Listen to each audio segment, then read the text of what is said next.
प्यारे बच्चों देखिए, पिछले वीडियो में हम लोग इलेक्ट्रोस्टैटिक्स में पहला चैप्टर पढ़ रहे थे, इलेक्ट्रिक चार्जेस एंड फील्ड्स। इसमें हम लोगों ने देखा था सबसे पहले कि डेली लाइफ से कुछ ऐसे एक्सपीरियंसेस जो discharge of electric charges through our body इस पर बेस्ड हैं, इस पर आधारित हैं। आपने किताब में देखा होगा, जो दो एग्जाम्पल आपके पहले ही पेज पर मिल जाएंगे। वो क्या है? पहला है seeing a spark or hearing a crackle when we take off our synthetic clothes or sweater.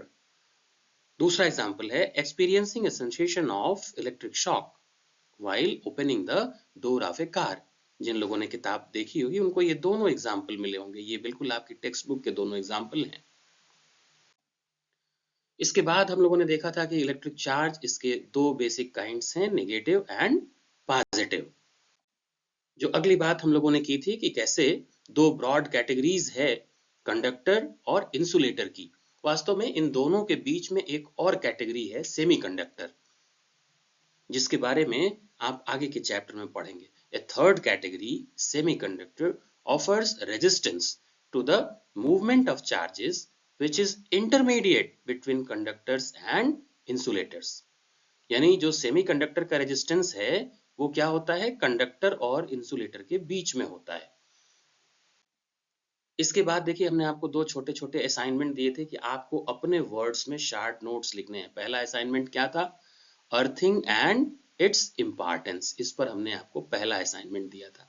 तो अगर आपने किताब देखी होगी, क्योंकि हमने आपको बताया था कि टेक्स्ट बुक में पहले पढ़िए और फिर अपने वर्ड्स में लिखिए। ये बात बहुत इंपॉर्टेंट है, आपका अपने वर्ड्स में लिखना सबसे इंपॉर्टेंट है, क्योंकि आपको मार्क्स उसी पर मिलेंगे जो आप लिखेंगे कॉपी में एग्जामिनेशन में। तो ऐसा मत सोचा करिए कि आपने देख लिया, आपको मिल गया तो अब काम कंप्लीट हुआ। काम कंप्लीट तब होगा जब आप अपने मन से लिखेंगे अपने वर्ड्स में। क्या टेक्स्ट है? ये बिल्कुल आपकी बुक से टेक्स्ट है। Process of sharing the charges with the earth is called grounding और earthing. Earthing provides a safety measure for electrical circuit and appliances. A thick metal plate is buried deep into the earth and thick wires are drawn from this plate. These are used in buildings for the purpose of earthing near the main supply. The electric wiring in our houses has three wires: live, neutral and earth. इसमें और भी आगे चीजें आपकी किताब में दी हुई हैं, उसको आपको पैराग्राफ को पूरा पढ़ना है और फिर अर्थिंग एंड इट्स इम्पॉर्टेंस, इस पर शॉर्ट नोट लिखना है। अगर आपने लिख लिया है तो बहुत अच्छी बात है, नहीं लिखा है तो आज जरूर लिखिए। जो दूसरा वाला असाइनमेंट हमने आपको दिया था कि charging by induction and charging by contact, ये दो तरीके हैं चार्जिंग के, इंडक्शन और कंटैक्ट। इसको कंपेयर करना था। तो आप कंपेयर कर पाए? अगर आप कंपेयर कर पाए तो ठीक है, अगर नहीं कर पाए तो आप कमेंट बॉक्स में लिखिए और हम आपके लिए इसको कंपेयर कर देंगे अगले वीडियो में। और भी जो बात हमने अगली बात की थी कि basic properties of electric charge क्या है, इसमें हमने सबसे इंपॉर्टेंट पॉइंट आपको बताया था, क्वांटाइजेशन ऑफ चार्ज। तो अब ये जो स्लाइड आप अपने सामने स्क्रीन पर देख रहे हैं, इसमें तीन छोटे छोटे सवाल हैं आपकी प्रैक्टिस के लिए। पहला क्वेश्चन है, what is the unit of charge? इसका आंसर अपनी नोटबुक में जरूर लिखिएगा, what is the unit of charge. दूसरा क्वेश्चन है, what is the value of basic unit of charge?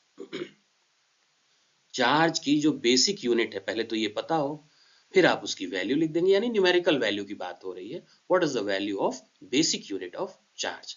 इसी तरह से तीसरा सवाल है, देखिए ये मल्टीपल चॉइस क्वेश्चन है, इसमें चार ऑप्शंस दिए हुए हैं, आपको बताना है which of the following is correct.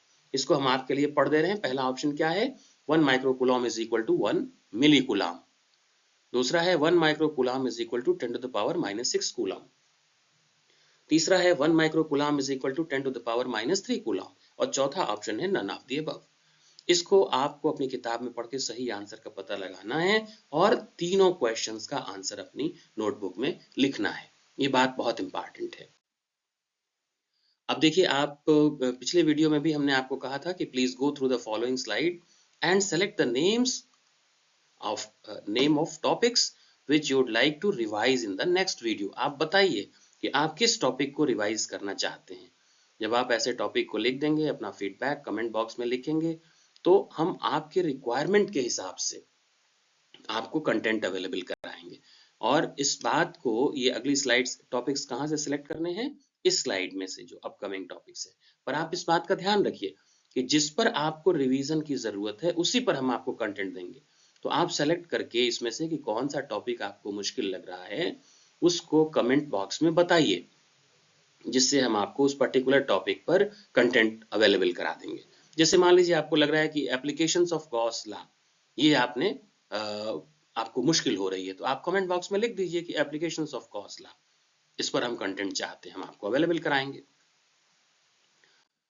जो रेफरेंस हमने यूज किया है वो एनसीईआरटी की आपकी फिजिक्स टेक्स्ट बुक है 12th क्लास की पार्ट 1।